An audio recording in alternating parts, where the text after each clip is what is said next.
Graça e paz, então. É uma bênção estarmos juntos de novo.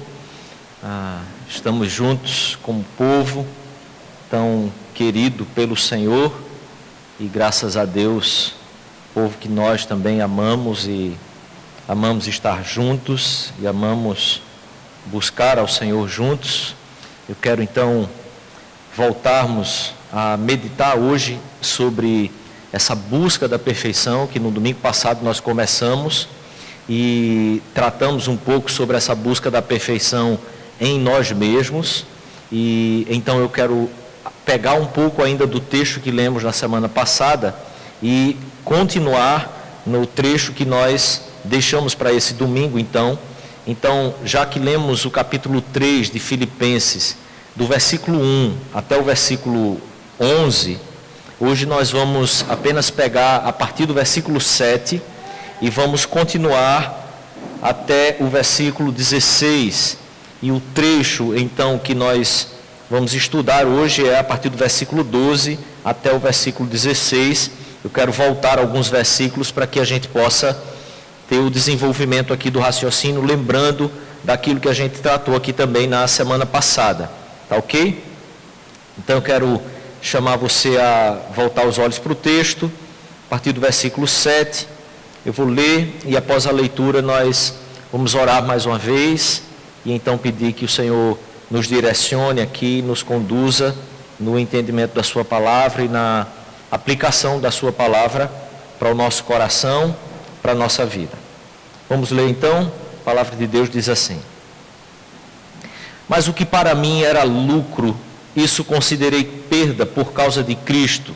Sim, deveras considero tudo como perda, por causa da sublimidade do conhecimento de Cristo Jesus, meu Senhor, por amor do qual perdi todas as coisas e as considero como refúgio, para ganhar a Cristo e ser achado nele, não tendo justiça própria, que procede de lei, senão a que é mediante a fé em Cristo, a justiça que procede de Deus, baseada na fé, para o conhecer e o poder da sua ressurreição e a comunhão dos seus sofrimentos, conformando-me com ele na sua morte, para de algum modo alcançar a ressurreição dentre os mortos.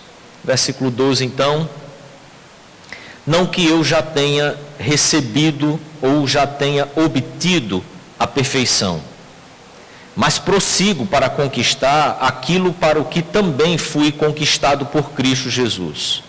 Irmãos, quanto a mim, não julgo havê-lo alcançado, mas uma coisa faço, esquecendo-me das coisas que para trás ficam e avançando para as que diante de mim estão, prossigo para o alvo, para o prêmio da soberana vocação de Deus em Cristo Jesus.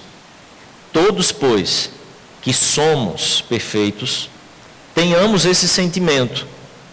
E se porventura pensais de outro modo, também isso Deus vos esclarecerá. Todavia, andemos de acordo com o que já alcançamos. Vamos orar mais uma vez? Feche seus olhos.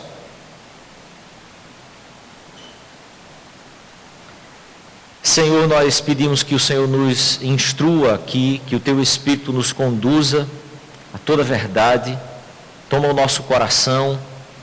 Hoje que estamos aqui diante da mesa do Senhor, eu clamo que o Senhor possa nos levar à consagração, ao exame do nosso coração, em humildade, em submissão à Tua palavra, que é a única autoridade aqui essa noite, sobre nossa vida, que ela conduza o nosso coração para mais perto do Senhor, para estarmos em conformidade com a imagem do Senhor em nossa própria vida. Ajuda-nos, Pai, nos dá o entendimento da Tua palavra, em nome de Jesus. Amém, Senhor. Amém. Nós começamos então aqui hoje, a partir do período em que Paulo faz uma transição. O versículo 7, nós vimos na semana passada que Antes, Paulo traz algumas questões humanas, religiosas, que ele tanto havia recebido como havia produzido por si mesmo, nessa busca de tornar-se melhor, na busca pela perfeição, na busca pelo que é melhor, e que vimos aqui que, embora muitas vezes, de maneira não religiosa, nós tentemos descrever isso na nossa vida como buscando uma harmonia melhor para a nossa vida, buscando uma paz para a nossa vida, buscando um equilíbrio melhor para a nossa vida. O fato é que, mesmo que a gente chame de coisas diferentes, todo ser humano está constantemente numa busca, num movimento de alcançar, de ter aquilo que é melhor para a vida dele, aquilo que é melhor externamente e aquilo que é melhor interiormente. Nós estamos nessa frenética busca o tempo inteiro por um lugar melhor para que nós possamos existir na vida, de forma que a gente sinta paz, de forma que a gente se sinta equilibrado, de forma que a gente se sinta redimido dos nossos erros, redimido das nossas más escolhas, mas que a gente possa então conhecer um pouco mais aquilo que é perfeito, porque todos nós sabemos que o mundo em que nós estamos, que o nosso próprio ser, sempre está distante daquilo que nós poderíamos então julgar como perfeito. Se nós, seres humanos, tão falhos e tão falidos, sabemos que sempre há um lugar melhor, uma direção melhor, um estado melhor para a nossa vida. O próprio Deus que criou cada um de nós de forma perfeita, sabe exatamente o que é melhor para a nossa vida, sabe a direção que nós precisamos tomar na nossa vida e já definiu os caminhos que nós precisamos seguir. Então, o fato é que Paulo coloca aqui uma lista de coisas que ele havia recebido e que humanamente, religiosamente, socialmente eram consideradas como coisas de valor, coisas que ele deveria considerar como lucro, mas que também ele havia produzido na sua vida religiosa. Ele construiu um caminho de respeito, um caminho em que ele era irrepreensível e um caminho em que ele era zeloso, mais do que todos os outros do seu contexto. Ele podia se considerar alguém extremamente zeloso e reto na sua conduta de vida para com Deus ou para com os homens. No versículo 7, então, essa transição começa a mudar no sentido que ele diz: o que para mim era lucro, eu considerei perda. Então, todas essas coisas que foram construídas ou recebidas por ele entende que, por causa da sublimidade do conhecimento de Cristo, ele considerou como perda. Mas nós citamos aqui o verbo do passado, considerei como perda, mas também o verbo presente agora, dizendo eu considero como perda ainda por causa da sublimidade do conhecimento de Cristo. E depois, então, dentro desse raciocínio, Paulo aumenta essa questão, agrava aqui a questão de todas essas coisas que ele agora colocou para trás e considerou como perda. Ele diz que no presente, então, essas coisas que humanamente tinham valor para nos produzir ou nos gerar uma vida melhor, um estado melhor na nossa vida, um estado mais perfeito em que a gente pudesse viver, ele diz que agora ele também considera perda, mas não só como perda, ele agora considera como refúgio. Tudo isso que nós buscamos na nossa vida e que nós, quando começamos a comparar então com essa sublimidade do conhecimento de Cristo Jesus, precisamos entender que nesse caminho em que o Senhor Jesus nos coloca, e que eu e você estamos agora entendendo que há um peso e uma balança que a gente precisa estabelecer, dentre todas as coisas que a gente constrói e aquelas coisas que nós recebemos graciosamente em Cristo Jesus, essas coisas, quando na tentativa de tê-las ainda em nossa vida, nós tentamos viver uma vida mesclada ou híbrida, em que a gente está em Cristo e busca a perfeição em Cristo, mas a gente ainda tenta manter as coisas que esse mundo, a nossa carne, as nossas produções podem gerar. Nós estamos, na verdade, carregando empecilhos na nossa aproximação de Cristo, na nossa comunhão com Cristo, essas coisas se tornam refúgio. Elas se tornam um peso, não apenas que vão atrapalhar um pouco, mas elas vão de fato impedir, porque essa justiça, ou esse caminho de retidão, produzido por você, produzido por nós, e o caminho de retidão que é produzido por Cristo e colocado sobre nós, são duas justiças incapazes de caminharem juntas.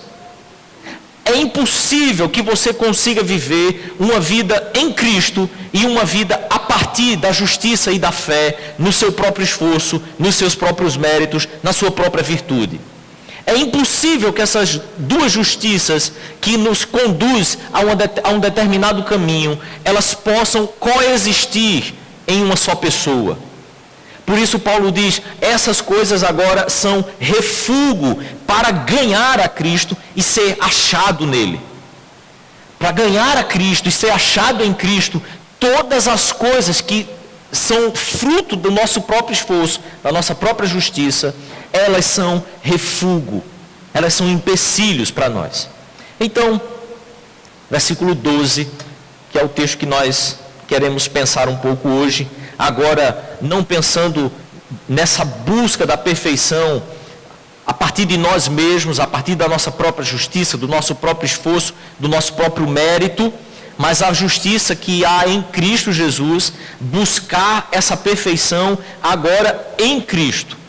Versículo 12 então, Paulo diz, não que eu já tenha recebido, observe, ou que eu já tenha obtido a perfeição.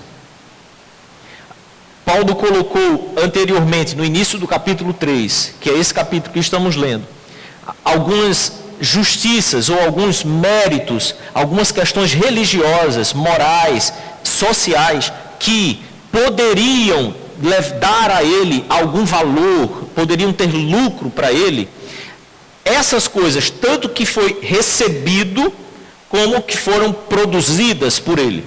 Ele tanto recebe pela herança, pela genealogia, porque ele é judeu, porque ele é hebreu, porque ele é da tribo de Benjamim, como ele também produziu, ou seja, quanto à lei, eu fui fariseu, eu fui zeloso quanto à justiça que há na lei. Algo que ele recebe e algo que ele produz. Agora no versículo 12 ele diz, não que eu tenha recebido ou que eu já tenha obtido a perfeição.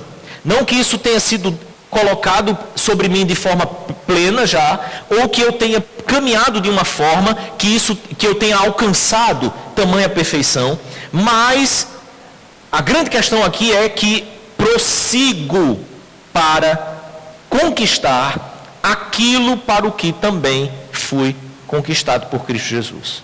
Então observe, Paulo crê plenamente, e quando lemos as cartas deles, dessa justiça que há em Cristo, dessa caminhada que nós fazemos e que em Cristo já somos perfeitos. Paulo crê plenamente como Deus nos escolhe e nos chama em Cristo Jesus, e nessa perseverança daqueles que são chamados em Cristo Jesus, e o próprio Jesus também diz que aqueles que foram dados a Ele, de maneira nenhuma Ele lançará fora. Então observe que nós não estamos tratando aqui, Paulo não está tratando aqui sobre um caminho que seria um caminho para que você alcançasse salvação. Um caminho para que você alcance redenção. Mas é um caminho estabelecido, um caminho feito, um caminho desenvolvido a partir do momento em que você já foi conquistado. Você já foi redimido. Você já recebeu a sua vida em Cristo. Você já recebeu a santidade de Cristo e a justiça de Cristo sobre você, quando você coloca a fé sobre Ele. Mas então ele diz, agora eu prossigo para conquistar o que também fui conquistado. Agora que eu estou posto no caminho em que Jesus, e o termo grego aqui é Jesus me agarrou. Aquilo que Jesus faz quando agarra a sua alma, toma a sua alma, reivindica a sua alma para Ele. é colocar você no caminho da santidade, é colocar você no caminho da redenção, é colocar você no caminho da própria perfeição, e perfeição que é Ele. E por isso Ele diz: eu sou o caminho, eu sou a verdade, eu sou a vida. Então observe, ser achado em Cristo é ser achado no caminho que é perfeito. Essa não é justiça que procede de nós. Essa justiça procede da fé, como Paulo diz, nesse mesmo texto. Fomos colocados no caminho da perfeição, em Cristo Jesus. Então ele diz: irmãos, explicando agora um pouco mais o versículo 12. Quanto a mim, não julgo havê-lo alcançado. Paulo tem consciência da realidade da sua vida, do caminho em que ele está fazendo, dos limites que ainda estão postos no seu próprio físico. Paulo sabe da realidade plena que há, tanto em Cristo Jesus, mas que ainda habita em sua própria carne. Não julgo havê-lo alcançado, mas, observe, uma coisa eu faço. Então observe, não é que eu não tenha limitações, não é que eu já tenha alcançado qualquer coisa, ou que eu não tenha alcançado nada. A grande questão aqui é: uma coisa eu faço, esquecendo-me das coisas que para trás ficam, eu avanço para as que diante de mim estão. E a ideia da palavra aqui, avançar, seria aquela palavra esticar-se. Eu me estico cada vez mais para alcançar as coisas que diante de mim estão. Paulo se esforça, Paulo se move na direção das coisas que estão diante dele. E então ele explica dizendo: eu prossigo para o alvo, para o prêmio da soberana vocação de Deus em Cristo Jesus. A ideia que Paulo usa no texto aqui, como ele faz em diversas das suas cartas, em Coríntios ele usa essas mesmas figuras. Por vezes Paulo usa a figura de um soldado, de um exército, mas por vezes Paulo usa a figura de um corredor, de uma prova, de uma Olimpíada sendo realizada. A ideia que Paulo está trazendo aqui é de uma prova, de uma corrida. E então ele diz: eu recebo esse prêmio, eu fui colocado nesta corrida, e agora, fruto desta graça que me escolhe e me põe nesta corrida, eu então movo minhas pernas. Eu me preparo, eu me esforço, eu me estico em direção a alcançar o alvo, o prêmio da soberana vocação de Deus. É que então, quando fomos resgatados em Cristo Jesus, nós fomos ressuscitados e colocados em uma grande corrida, que todos os outros que estão buscando uma perfeição, uma redenção em si mesmos, eles não estão neste mesmo caminho, eles não estão fazendo o caminho que é possível para alcançar esse prêmio. Mas quando somos redimidos em Cristo, fomos colocados então neste caminho que nos permite nos esforçar de tal forma a continuar a produzir e a seguir em frente no caminho em que o Senhor Jesus já nos colocou. E no versículo 15, então, observe como essa é a grande realidade. Todos, pois, todos, agora não mais Paulo fala na primeira pessoa: eu prossigo, eu me estico, eu avanço, eu me esqueço. Paulo diz: todos, pois, que somos perfeitos, tenhamos esse mesmo sentimento. Querido, isso é maravilhoso, porque Paulo tem plena consciência de que em Cristo essa perfeição já foi posta sobre nós. E a realidade dessa perfeição é: hoje você pode fazer a corrida. Antes você não tinha como se mover, mas em Cristo você é posto então nessa pista, a largada foi dada e você pode seguir. Então todos nós que somos perfeitos, observe, tenhamos esse mesmo pensamento, esse mesmo sentimento. pense de si mesmo de acordo com o que convém, como a palavra de Deus também nos diz. A ideia aqui é, não pense de você além daquilo que a própria modesta te permite. Entenda, há uma perfeição em Cristo Jesus, mas entenda, o caminho que você fez ainda é muito pouco. Há uma perfeição que foi posta sobre nós, imputada sobre nós, mas há ainda muita imperfeição na sua vida e na sua carreira. Você precisa ir mais além, você precisa se esforçar mais, você precisa ter mais diligência, você precisa se concentrar mais, você precisa se portar como um soldado numa guerra, e não como alguém que está plantado nesse mundo, à sombra e água fresca. Como se nós já vivêssemos em um reino de paz, onde tudo estivesse consumado. Não, nós ainda estamos nessa corrida. Então ele diz, se porventura você pensa de outro modo, isso Deus vos esclarecerá. Porque o fato, querido, é que esse é um convencimento que vem somente da parte do Senhor. Somente da parte do Senhor. Todavia, observe como ele conclui. Todavia, andemos de acordo com o que já alcançamos. Você chegou a um ponto na sua corrida? Vai parar? Você chegou a um ponto na sua corrida em que você vai retroceder? O alvo está à frente. Então não importa em que ponto você chegou e quem chegou mais à frente ou mais atrás, o que o Evangelho, que já pôs sobre nós a perfeição de Cristo, ele nos permite, é exatamente, não andar para trás e não parar no meio do caminho. Ele nos permite, independente do ponto em que você tenha chegado, que você continue a andar para frente. Isso significa esforço. Isso significa empenho. Isso significa concentração. Isso significa dizer que ainda há muitas coisas a serem deixadas, a serem colocadas para trás, porque elas se tornam refúgio, não apenas uma perda, mas elas se tornam de fato um empecilho na nossa vida. Porque às vezes, mesmo aquelas coisas que são louváveis, mesmo aquelas coisas que possam ser legítimas, e o que Paulo cita no início do capítulo, são coisas legítimas. Mesmo essas coisas, elas podem se tornar um empecilho na sua caminhada e na minha caminhada. Logo, nós começamos a pecar contra o Senhor e contra a graça dele.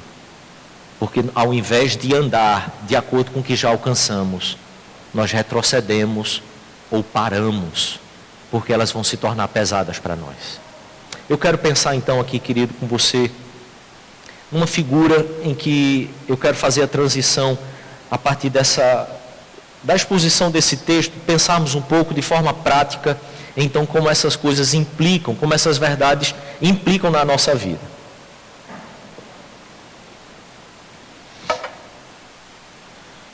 A figura está aí, observe bem. Eu quero descrevê-la um pouco para que você entenda um pouco melhor visualmente isso que nós temos tentado explicar aqui na carta aos Filipenses. Quando eu e você nascemos em Cristo Jesus, fomos resgatados em Cristo Jesus, a palavra de Deus nos diz que nós somos bebês e que nós devemos ansiar, nós devemos desejar ardentemente o genuíno leite espiritual, que é a própria palavra de Deus. Então nós começamos a correr, mas nós começamos a nos deparar com a própria realidade do nosso próprio corpo, da nossa própria natureza, melhor dizendo. Então observe, eu e você então vamos ter sempre duas tentações nesse caminho de busca da perfeição em Cristo. Não estou tratando aqui sobre uma busca de perfeição no teu próprio esforço, mas quando o Evangelho então nos resgata em Cristo Jesus, eu e você constantemente estamos transitando, flertando com aquilo que parece ser Evangelho, mas que não é o Evangelho do Senhor Jesus Cristo. Então, na parte de cima, você tem aqui o lado do legalismo ou da autojustiça. É quando você começa a encarar o esforço que você faz, as coisas que você fez, os compromissos que você firmou com o Senhor, as coisas que você começou a realizar no trabalho da igreja, e aí você começou a acreditar que aquelas coisas estão te deixando em um nível mais aceitável diante de Deus. Aquelas coisas, elas estão fazendo de você uma pessoa mais digna da presença de Deus. Isso é o legalismo.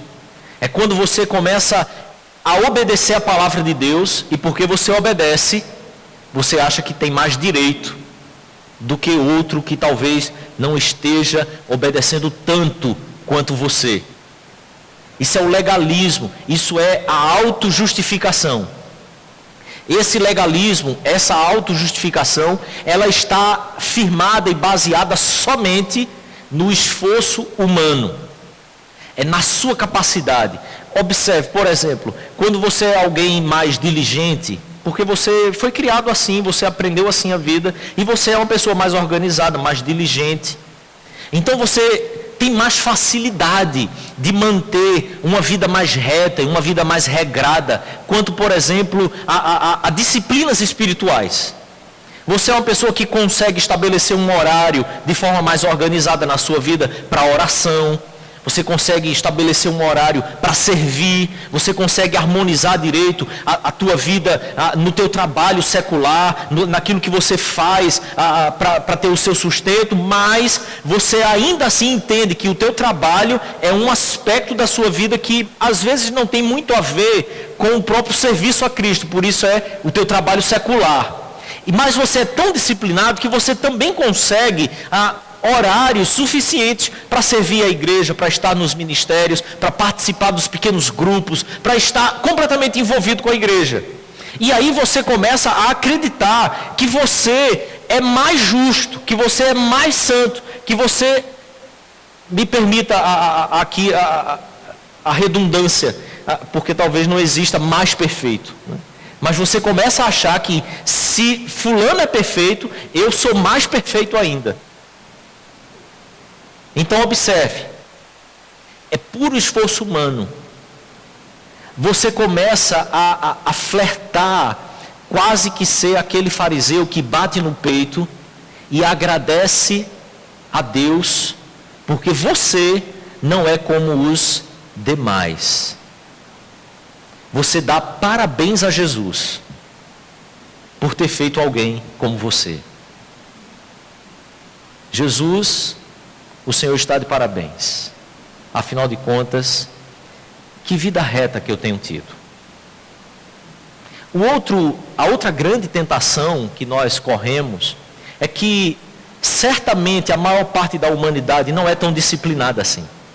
Certamente a maior parte dos latinos-americanos, dos brasileiros, dos nordestinos, não são tão dados assim a cronogramas, a programas de estudo, a planejamento estratégico, né, que as pessoas gostam hoje dessas palavras. Observe, então você começa a achar que essa coisa é muito pesada. E aí você lê o Evangelho, você lê a palavra de Deus, falando sobre a graça, falando sobre essa justiça em Cristo, justiça que vem mediante a fé, não pelas suas obras. Então você começa a caminhar de forma muito perigosa, flertando agora com aquilo que seria a irreligião ou a permissividade. Porque você não acredita que esse Evangelho seja um caminho em que você tenha que carregar um peso, em que você tenha que viver de forma opressa. E de fato, muitos crentes vivem mais opressos do que aqueles que não tentam caminhar com Jesus. Há crentes que a vida deles é carregada. É por isso que muitas vezes eles tentam ir para lugares onde eles estão usando sal grosso, para ver se descarrega o negócio. É a pura incompreensão da verdade do Evangelho. Incompreensão. Observe, já que você não quer flertar com aquilo que é mais tradicional, com aquilo que é mais religioso, você então começa a flertar com a irreligião. Não, é a doutrina da graça. Então, eu começo a me basear na ausência de qualquer esforço. O meu alvo é toda a leveza. Então, mesmo que o meu pecado tenha sido uma calamidade, tenha sido um absurdo, eu trato o pecado como se nada fosse. Porque a ideia é que eu sou salvo pela graça. Eu creio na perseverança dos santos. Eu creio que a salvação não se perde. Então, eu vivo pela graça e pela fé. E quando você usa, então, a ideia de viver pela fé, é como se viver pela fé vivesse baseado em uma hipótese, ou em uma imaginação, e não na realidade e em fatos. Então, observe que essas ideias são antagônicas, mas todas elas, eu quero acreditar que esse flerte com esses lados não são numa tentativa desonesta, mas talvez seja realmente um coração muito sincero, um coração muito honesto, mas honesta e sinceramente equivocada. Um caminho completamente equivocado. Porque o Evangelho nos chama a termos como alvo Jesus Cristo, a termos como alvo a sua cruz, a termos como alvo o próprio Evangelho, a palavra de Deus. Isso está profundamente baseado em um esforço, sim, porém, um esforço suprido por Deus. Então, observe o que Gálatas, e nós lemos aqui, capítulo 6, afirma sobre essas realidades. Paulo diz assim: longe de mim esteja gloriar-me, senão na cruz do nosso Senhor Jesus Cristo, pela qual o mundo está crucificado para mim, e eu para o mundo. Pois nem a circuncisão, aqui é a expressão daquilo que é religioso, daquilo que é a justiça dos homens, daquilo que é o esforço da tua própria natureza, nem a circuncisão é coisa alguma, nem a incircuncisão, e aqui é a expressão daquilo que é irreligioso, daquilo que é permissivo, são os gentios, aqueles que não querem ter religião, nenhum peso sobre eles. Nem a circuncisão, nem a irreligião é coisa alguma. Mas o que é? Ser nova criatura. É a palavra de Deus que diz para nós que foi em Cristo que todas as coisas se fizeram novas. É nele que todas as coisas se faz novas. Eu e você passamos a ter a vida do Espírito em nós. Isso não isenta nós mesmos de um caminho de esforço, mas o que afirma para nós, assegura a cada um de nós, é que esse esforço jamais será deixado, desassistido, porque o Senhor é que te suprirá cada dia, a cada momento, a cada segundo, e por isso Paulo também diz que nenhum de nós somos tentados além das nossas próprias forças. Então observe, querido, eu e você não estamos em um caminho, em uma corrida, em que nós não somos chamados a um esforço. Mas também não estamos em uma corrida em que nós somos chamados a ter um esforço puramente humano, firmado na tua formação, na tua capacidade, na tua história, na tua genealogia. Você é chamado a viver na dependência da força que Deus supre. Veja como Pedro nos diz no capítulo 4, versículo 11. Se alguém fale de acordo com os oráculos de Deus. Aqui me permita uma digressão, um parêntese. Aqui Paulo está falando sobre Pedro está falando sobre a pregação da palavra de Deus. E essa pregação precisa ser de acordo com a revelação de Deus. Não busque em lugar nenhum, ainda que você possa ir a qualquer lugar. Não busque em lugar nenhum ouvir a palavra de Deus, se lá não tem sido a revelação, as sagradas escrituras que estão sendo expostas. A obra de Deus no coração do ser humano só é realizada pela pregação fiel da palavra de Deus, expondo as sagradas escrituras, pela mediação e pelo poder do Espírito Santo de Deus, que alcança os corações e curam, saram todos os corações que necessitam e que de fato se submetem à palavra de Deus. Não são as nossas peripécias, não são o nosso show, como o show da fé, não é absolutamente nada que a gente possa produzir, que pode alcançar o coração humano e transformá-lo. E por isso Pedro diz, aquele que fala, fale de acordo com os oráculos de Deus.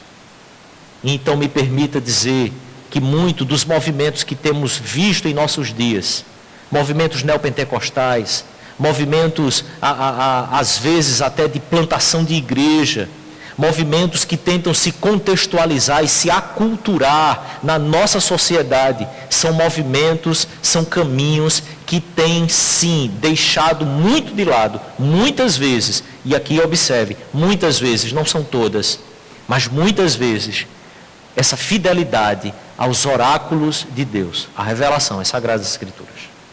Fecha parênteses.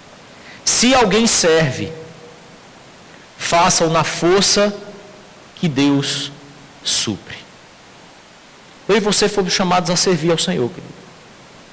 Quando Jesus nos colocou nessa corrida, eu e você fomos colocados nessa corrida para continuar o resto de nossa vida aqui na terra, nos esforçando, nos esticando, dando do nosso sangue, do nosso esmero, do nosso pensamento, do nosso coração, do nosso intelecto, das nossas emoções, absolutamente tudo que há em nós foi colocado nessa corrida para se esforçar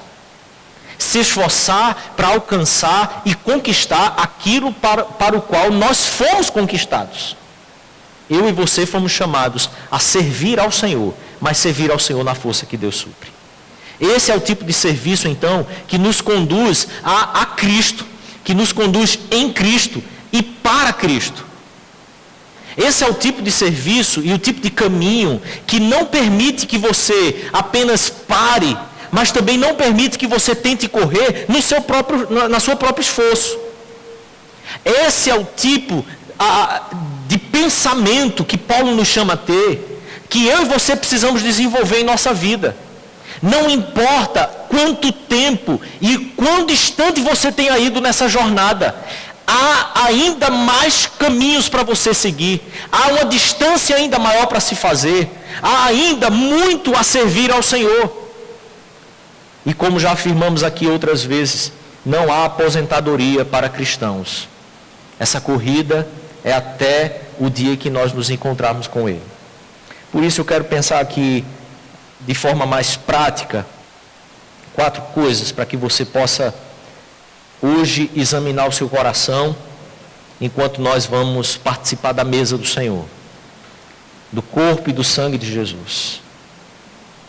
O fato, querido, é que há um esforço cristão para a santificação na graça e serviço ao Senhor. Se você escorregou por um acaso na crença de que o caminho cristão é um caminho de uma criança deitada no colo do pai, você se equivocou. Há um esforço que é você que tem que fazer. É você que tem que aprender a andar. É você que vai levar as quedas. É você que vai acertar. E quando acertar, a glória é do Senhor. É você que vai aprender a desenvolver uma melhor corrida, como ir mais longe. É você que tem que quebrar sua cabeça. E todas as vezes que você conseguir algo, ou todas as vezes que você tenha conseguido algo, foi porque o Senhor te supriu na força dele. Não porque você tem força em você mesmo. Mas o fato é, o caminho do Evangelho não é um caminho apenas de descanso. Enquanto descansamos em Cristo, na segurança de Cristo, nós nos esforçamos, porque Cristo nos permitiu nos esforçar para o seu agrado. Segundo lugar, a santificação, o assemelhar-se a Cristo, só é possível, me permita, com a pouca memória das nossas obras. Por que eu quero pensar nisso dessa forma? Porque às vezes parece que nós temos uma memória muito boa para aquilo que nós produzimos de bom, para aquilo que foi acerto, para aquilo que foi serviço. Mas muitas vezes, quando nós erramos, tropeçamos, e quando nós, muitas vezes, tivemos a necessidade de ser alcançado pela graça, pelo perdão de Cristo, essas coisas, esses acontecimentos, eles são facilmente esquecidos por nós. E nós começamos a viver de novo como se nunca houvéssemos caído.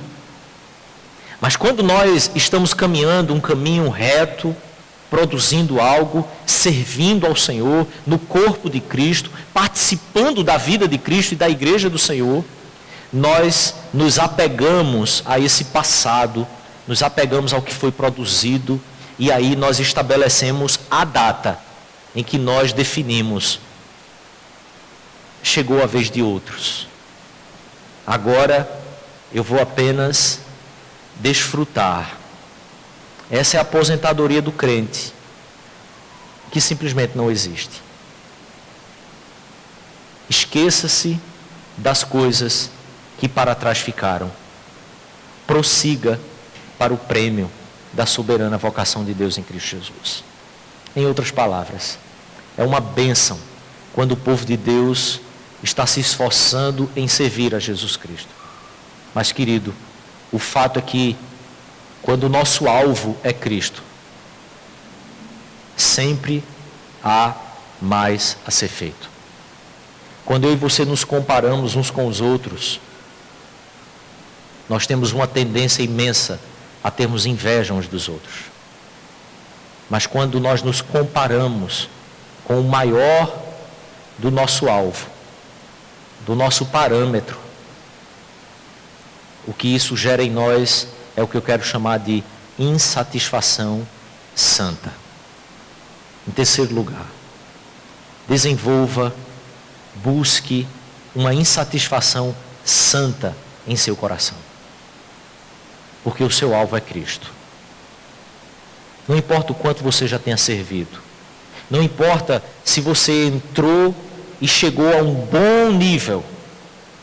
Quando o seu alvo é Cristo, o lugar onde você está agora não é o lugar onde você vai estar amanhã.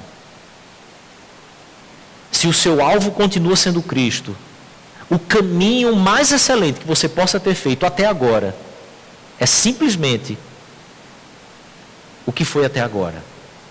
Amanhã você tem que dar novos passos. Tem que ir além. Do mais novo ao mais velho, você precisa continuar indo além. Em quarto e último lugar, siga em frente, avance, estique-se. Esse esforço é seu. Esse esforço não é de outro. Esse esforço é para você.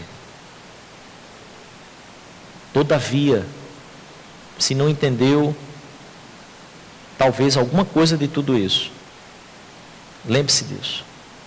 Você tem que andar de acordo com o que você já conquistou.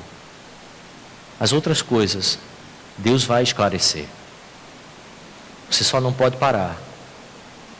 Você só não pode ficar para trás. Tem que avançar. Jesus foi até a morte. E na cruz ele disse: está consumado. Nós ainda não chegamos até o sangue. Por isso, querido, em nome de Jesus, que a participação na mesa do Senhor nesse dia seja para você renovo, alimento, para que a sua alma, sua vida, saia do lugar onde chegou até agora e avance. Não importa se você avançou pouco ou muito, o que importa é que você ande de acordo com o que você já conquistou.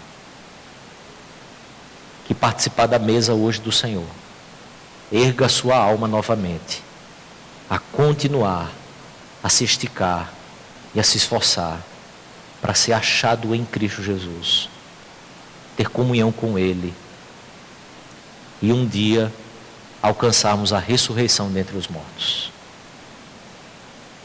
Em nome de Jesus. Feche os seus olhos.